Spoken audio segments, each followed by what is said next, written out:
você vai conhecer a sua origem. A origem que normalmente as pessoas não contam a você. A origem que você não sabe falar sobre si mesmo. Você vai entender como responder a pergunta: quem é você? O que você diz a seu respeito? Nesse conteúdo você vai aprender como se expressar ao responder essa pergunta. E não somente se expressar para satisfazer a resposta dessa pergunta. Não somente isso. Não somente isso, mas também porque você vai ter a certeza de quem você é. Você vai ter a certeza da sua origem e você vai ter certeza da importância da sua família. Você vai entender a importância da nossa origem que está em Deus. Você vai entender a relevância que isso tem na sua vida. As nossas raízes dizem muito a nosso respeito. Nós somos exatamente 50% nosso pai, 50% a nossa mãe. Dessa junção, nós nascemos. Por causa disso, a nossa raiz, a nossa origem, está neles. Através daquilo que eles são, através daquilo que eles foram, nasce a nossa vida. A nossa vida vem através deles. Essa é uma das raízes que rege a nossa vida. Essa é uma das raízes da nossa árvore. Nesse conteúdo você vai entender a importância dessa raiz, a importância e relevância de quem veio antes. Você vai entender a importância dos seus avós, vai entender a importância dos seus bisavós. Porque toda essa noção de origem diz muito a nosso respeito nos dias de hoje, diz muito a respeito das nossas vivências no dia de hoje. Então você vai conhecer a importância e a relevância das raízes, que é a nossa origem, que está nos nossos pais e provém de Deus. Você vai entender as raízes emocionais dos seus comportamentos, das suas vivências, dos seus problemas também. Vai entender a raiz dos resultados que vocês têm hoje. Você vai conhecer as raízes dos frutos que você tem colhido hoje. Você vai entender as raízes dos frutos que têm se manifestado nos seus dias de hoje. Vai entender sobre seus medos, sobre suas inseguranças, sobre a procrastinação, sobre a autossabotagem, porque você começa e não continua, porque você tem tanta dificuldade em fluir na vida, porque você tem dificuldade em lidar com pessoas, porque você tem dificuldade em ter bons relacionamentos. Vai começar a entender a raiz, os motivos de certas atitudes que as pessoas têm.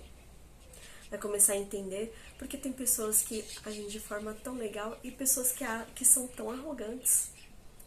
E você também vai aprender a respeitar essas pessoas. Você também vai aprender a não julgar essas pessoas. Porque da mesma forma que você tem comportamentos através das suas vivências, através das suas experiências e das suas raízes, as outras pessoas também vivem isso. Você vai entender porque é tão importante que nós cumpramos o princípio bíblico de não julgar o outro. Porque da mesma forma que nós carregamos várias histórias pesadas, as outras pessoas também carregam histórias pesadas. Isso não significa de forma alguma não responsabilizar as pessoas pelos seus próprios atos. Não. Cada um é responsável por seus atos. Cada um é responsável pelos seus comportamentos. E por isso cada um vai viver a consequência daquilo que escolhe todos os dias. Porém, você vai aprender aqui como não julgar, como não ser juiz na vida das pessoas, como não condenar a vida das pessoas através do seu espelho, através da sua lente de vida. Você vai entender o seu vício em mudanças constantes, vai entender a sua dificuldade em mudar alguma coisa, vai entender a sua dificuldade em ter uma profissão, vai entender a sua dificuldade em ser constante naquilo, em qualquer projeto que você começa. Vai entender por que é tão difícil começar as coisas. Vai entender por que é tão difícil terminar as coisas. Vai descobrir como você tem olhado para os seus pais. Vai descobrir como você tem olhado para as pessoas, para os seus amigos, para os seus familiares.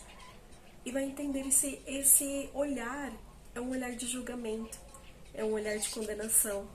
Você vai entender as consequências de ter esse olhar para as pessoas.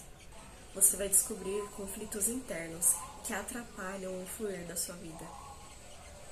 E acredite, há muitos conflitos te atrapalhando, há muitos conflitos atrapalhando o seu propósito, há muitos conflitos atrapalhando para que você viva a vontade de Deus, há muitos conflitos atrapalhando que você sirva a Deus, há conflitos atrapalhando para que você sirva pessoas. O Senhor nos chamou para isso, o Senhor nos chamou para amar a Ele e amar pessoas. E como nós amamos pessoas? Servindo, orando pela pessoa, servindo através do nosso trabalho, servindo com a nossa presença, servindo com a nossa lembrança. Sabe aquela pessoa que você não vê sempre, mas aí você manda uma mensagem para ela no WhatsApp?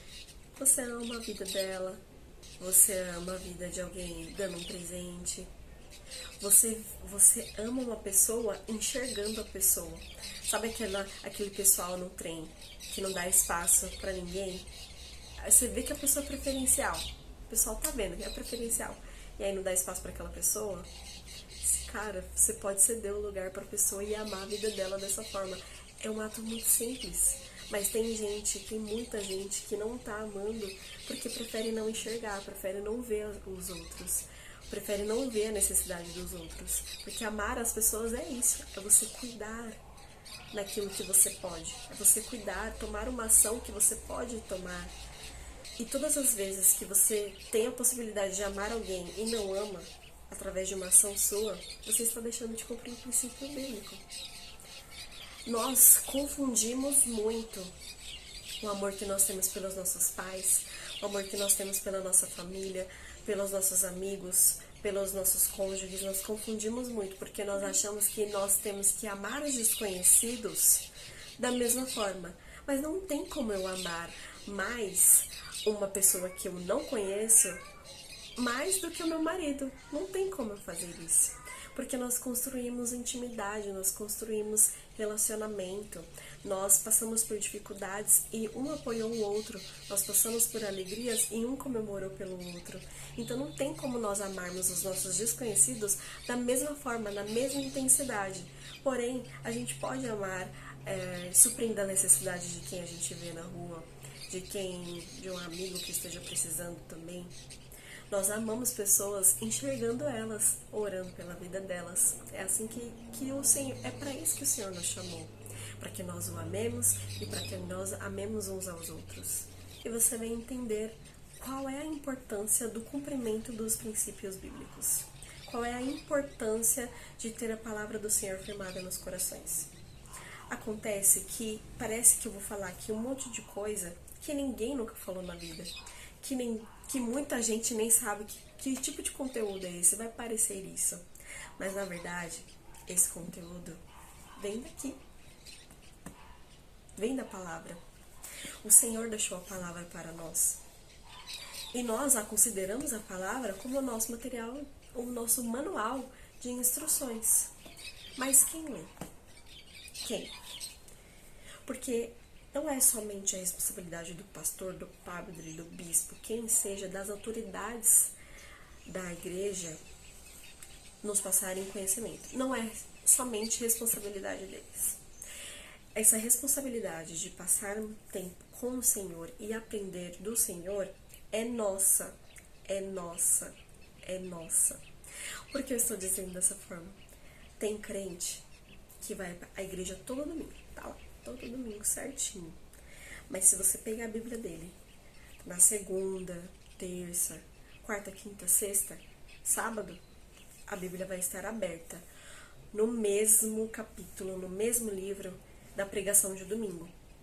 Porque o crente não abriu a Bíblia. E aí tá tudo um caos. tá tudo ruim, emocionalmente tá ruim, fisicamente tá ruim, provisão em casa não tá legal, financeiramente ruim também. E acha que é aleatório. Às vezes até fala que é o demônio. É o demônio, é espiritual. É Satanás. Mas nem sempre é. Às vezes são atitudes que nós não tomamos. Ou atitudes que nós tomamos errado. Por exemplo, ficar julgando e condenando as pessoas o tempo todo, sem fazer o julgamento certo. Isso é fazer errado. E também há a possibilidade de não estar fazendo. Por exemplo, honrar pai e mãe. O Senhor não deixou esse mandamento como um princípio. O primeiro mandamento com promessa: honrar pai e mãe para que seus dias vão bem. Mas aí tem um monte de gente, um monte de filho se intrometendo na vida do pai e da mãe. Se intrometendo como se eles não tivessem capacidade de escolher por si próprios. Como se eles tivessem a necessidade de ter a interferência dos filhos. E aí faz essas interferências, o filho faz essas interferências sem que o pai peça. Sem que o pai peça ajuda. O pai não tá pedindo, não tá falando, tá às vezes comentando. Aí o filho vai lá e se intromete. Tem muito filho que só porque o pai está desabafando, ele acha que tem que tomar alguma posição, ele acha que tem que tomar alguma atitude. E nem sempre é assim. Principalmente numa situação que o pai e a mãe não pediram a nossa opinião. A Bíblia é o nosso manual de instruções. E tem muito sofrimento da nossa vida, do nosso dia a dia, que não haveria necessidade de nós passarmos se nós estivéssemos alinhados com a palavra do Senhor. É por isso que em uma conversão, você vai ver a pessoa daqui uns meses, ela tá tão diferente, sabe que ele é seu amigo, que era de tal jeito, mas aí se converteu, tá de outro. Por quê? Porque tá passando tempo com Deus, tá criando intimidade com o Senhor, tá criando relacionamento com o Senhor e está amadurecendo na fé. Por causa disso, o Espírito Santo vem e transforma tudo.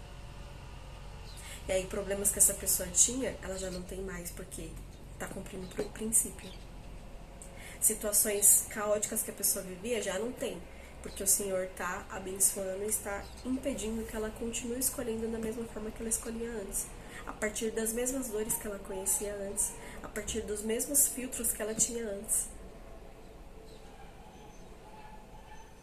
É por isso que a transformação é tão grandiosa no Senhor. E vocês vão conhecer essas transformações também.